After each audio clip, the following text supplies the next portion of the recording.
Right, good morning, guys. Let's hope everyone is well and in good care.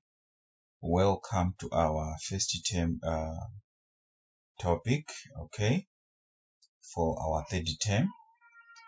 Right, I think I'm gonna send this booklet to you guys, okay. So if you check there, the first topic that we are going to do is entrepreneurial qualities and success factors. Right, so I think from the previous lessons that we did, an entrepreneur is someone who starts his own business, okay, or someone who can be able to gather the factors of production in order to run a business or in order to start a business. That's what we mean by an entrepreneur. So, on every entrepreneur, we have qualities that we expect from every entrepreneur and the success factors. So, we are going to do qualities and success factors. Right, okay. So then we are going to do assessing a business against entrepreneurial qualities. So businesses exist where entrepreneurial characteristics thrive. Right, okay, so these businesses encourage and embrace creativity and independent thinking. Okay. Right, okay, so which means you must be able to be a creative thinker if you want to be a successful entrepreneur.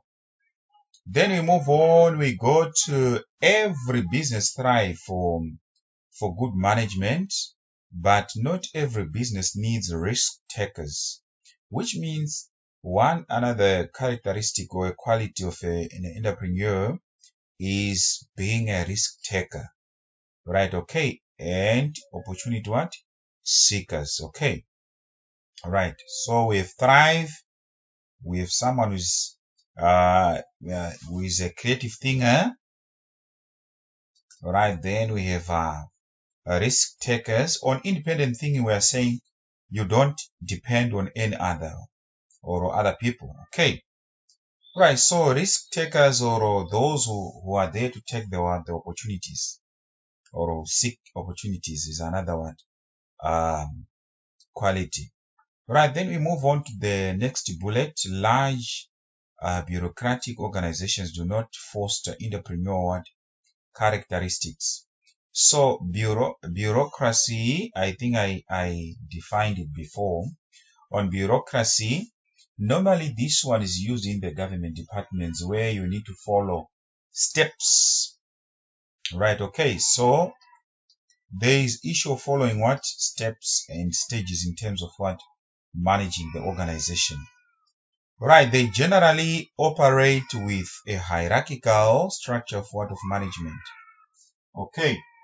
Then some businesses make a single product very successful because it is more needs driven than market driven. So more needs driven and market driven. Okay. Then example, we have a cement manufacturer here. Then fashion, however, is an ever-changing industry. Businesses manufacture or sell fashion products must always be aware of the latest trends. That's another quality of a successful entrepreneur. You must always be able to look at trends or the latest fashion or the latest trends of doing business. You mustn't sit back and relax using the old trends. Then fashion is therefore market driven and businesses must move quickly to provide what the market wants. Okay, so that's what we have there. Then we move on to explain why some businesses succeed while others fail. Okay, why do other businesses succeed, but at the same time we have other businesses that are failing? So we have vision of the business is one major factor, okay, or one major cause of these two. So successful businesses have a clear symbol and strong vision. Right, okay, so this one will help those who are working towards achievement of the vision. It must be clear, simple, and strong. You see that it mustn't be complicated. All the staff know vision. Then all decisions are based on the vision. So all the decisions that are made, they are all based on the vision set. Okay. Then we go to the structure. On the structure, we are saying successful businesses are structured in a way that best suits the pursuit of the vision. Everyone in the business knows what they are responsible for. Structure is very flexible. Okay. Then we go to, so on the structure, as I said last time, this one, it shows the chain of command. So on the chain of command, we are talking about who reports to who. This is what we mean by the chain of command. So it is very clear there must be a structure there. So you must be clear on whether we are following the tall structure or the flat structure. Then we go to employees. Successful businesses have employees who are in the right jobs for their skills. Okay. So we can't have wrong employees on the wrong positions or on the wrong jobs. You see that. So on the employees, they must be adequately qualified. Right, okay, or adequately skilled. So skills of employees are constantly developed through training and in development. Okay. Then delivery is another one. Successful businesses deliver what they promise. They are efficient and offer excellent service. Delivery is what a business memorable, make customers return and tell others about it. Okay. So that's what we have there. So that's what we have on the delivery part. You see that. So you can't market the vision that you don't have, or you can't market the vision that you can't achieve. You see that. Right. So on the delivery, whatever we promised, we need to be able to deliver that. Right. Okay. So that's what we have there. Now we move on to page number 2. Explain the key success factors. Okay. Right. So today we are doing the qualities and success factors. Right. So we have profitability here. The main objective of most businesses is to make profit. Okay. I think you can see here. This is what we have. So the main objective is to make profit. So without not be able to continue. Right. Okay. Then sustainability. Right. It refers to the ability of the business to continue making a profit with doing damage to the environment and the community in which it operates. Okay. That's what we have on sustainability. We need to sustain ourselves. Okay. Right. Okay. Then we go to number 3, know your market. Okay. So knowledge about the market informs the business about the customer's needs. Right. Okay. So if you know your market, you really know what those particular customers need. Okay. Aside that, you can be able to provide what they need. Then we go to the next one, customer base. Successful businesses usually have a loyal customer base. These are customers who return again and again to the business. Okay. So business must ensure that the needs of the customers are met consistently and that the service offered is excellent. That's what we mean by customer base. All right. Okay. Then we go to good leadership. So on good leadership, we are saying good leaders are team players. Listen to the staff and respect them. Okay. The energy, enthusiasm, and agents of good leaders filters through the business and motivates staff. You see that. So which means for us to be successful, there must be good leadership. A leadership that listen, the leadership that impress, the leadership that appraise, the leadership that appreciates.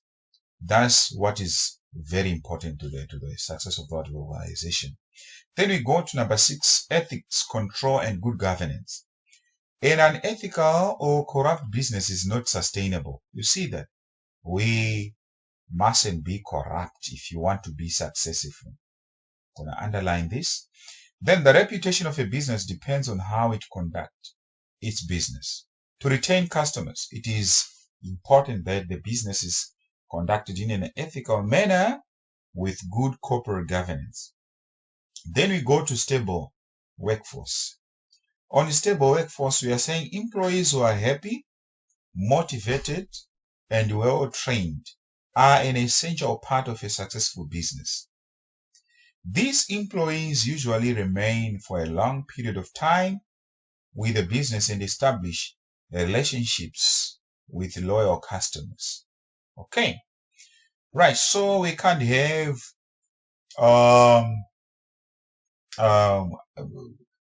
the workforce that is always absent. We must have a stable workforce. Okay.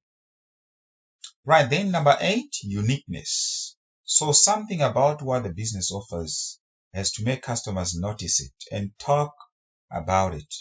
Word of mouth is the most effective way of promoting the business. So uniqueness, it might be on the product, it might be on the service that we offer, it might be on the way we do our business. You see that? So on the uniqueness, usually when it comes to those who are into monopoly, it is a very common tool that they use. Okay. So identify areas of what of improvement. Every business, no matter how successful, has areas which could be what? Improved. Don't say we are always right. You need to improve somewhere, somehow. So businesses should be open to suggestions from staff and customers. Then mechanisms should be in place to make it easy for people to comment and give suggestions without fear of negative repercussions. Then useful tools for customer feedback are suggestion boxes, review forms, and website comment sections. This is one another way. Okay. So if you go to many shops, maybe in different malls, you can actually see the suggestion book there. Where customers write their complaints or appreciations, etc. So it's very important. Right, okay. Then we go to businesses should also regularly review their vision, structure, and delivery. Okay. Normally, if it is companies, they do the annual general meetings where they talk about the vision, structure. They try to review on that, delivery. Then the last one, businesses must keep abreast of an ever-changing environment and respond accordingly. Right, okay, so this is what we are expected of doing. Right, okay, so for today, guys, let me say thank you for being with me. I salute you all. Bye. We meet next time.